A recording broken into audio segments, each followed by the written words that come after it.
নমস্কার। আমার আজকের একটি মজার কবিতার নাম তানসেন বিক্রমাদিত্য সংবাদ। এটি লিখেছেন কবি দ্বিজেন্দ্রলাল রায়। আমরা সবাই জানি যে আকবরের নবরত্ন সভায় তানসেন ছিলেন একজন বিখ্যাত গায়ক। তিনি সুরের জাদুকরও বলা যায়। তিনি অনেক আমাদের পুরনো অনেক রাগ রাগিনী তাঁরই সৃষ্টি। শোনা যায় যে তিনি মেঘমল্লার রাগ করে গান গেয়ে তিনি বৃষ্টি ঝরিয়ে দিতে পারতেন, আবার দীপক রাগের মাধ্যমে তিনি আগুন জ্বালিয়ে দিতে পারতেন।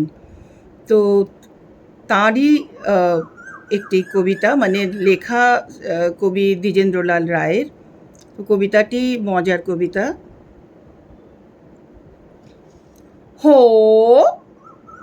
বিক্রমাদিত্য রাজার ছিল নবরত্ন নভাই, আর তানসেন ছিলেন মহা ওস্তাদ, এলেন তাহার সভায়।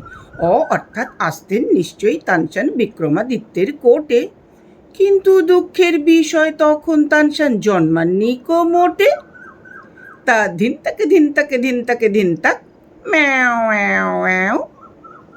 যা হোক, এলেন তানসেন কলিকাতায় চড়ে রেলের গাড়ি, আর হুগলি ব্রিজ পার হয়ে উঠলেন বিক্রমাদিত্যের বাড়ি।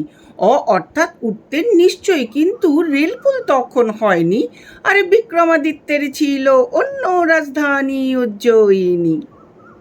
তা ধিন তাকে ধিন তাকে ধিন তাকে ধিন তাক ম্যাও ম্যাও ম্যাও।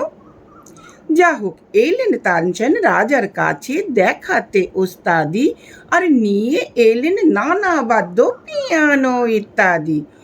অর্থাৎ আসতেন নিশ্চয়ই, কিন্তু হলো হঠাৎ দৃষ্টি যে হয়নি কো তানসেনের সময় পিয়ানোর সৃষ্টি। তা ধিন তাকে ধিন তাকে ধিন তাকে ধিন তাক ম্যাও ম্যাও ম্যাও। যা হোক, তানসেন গাইলেন এমন মল্লার রাজা গেলেন ভিজে, আর গাইলেন এমন দীপক তানসেন জ্বলে উঠলেন নিজে। অর্থাৎ যেতেন রাজা ভিজে আর তানসেন উঠতেন জ্বলে, কিন্তু রাজার ছিল ওয়াটারপ্রুফ, আর তানসেন এলেন চলে। তা ধিন তাকে ধিন তাকে ধিন তাকে ধিন তাক ম্যাও ম্যাও ম্যাও। সেই দিন থেকে হলো প্রসিদ্ধ তানসেনের গীতি বাদ্য, আর আজও রোজ রোজ অনেক ওস্তাদ করেন তাঁহার শ্রাদ্ধ। অর্থাৎ তাঁর গানের শ্রাদ্ধ তা তো হয়ে গেছে কবে, আর তানসেন মুসলমান, তার শ্রাদ্ধ কেমন করে হবে। তা ধিন তাকে ধিন তাকে ধিন তাকে ধিন তাক ম্যাও ম্যাও ম্যাও। তা ধিন তাকে ধিন তাকে ধিন তাকে ধিন তাক ম্যাও ম্যাও ম্যাও। তা ধিন তাকে ধিন তাকে ধিন তাকে ধিন তাক ম্যাও ম্যাও ম্যাও। ধন্যবাদ।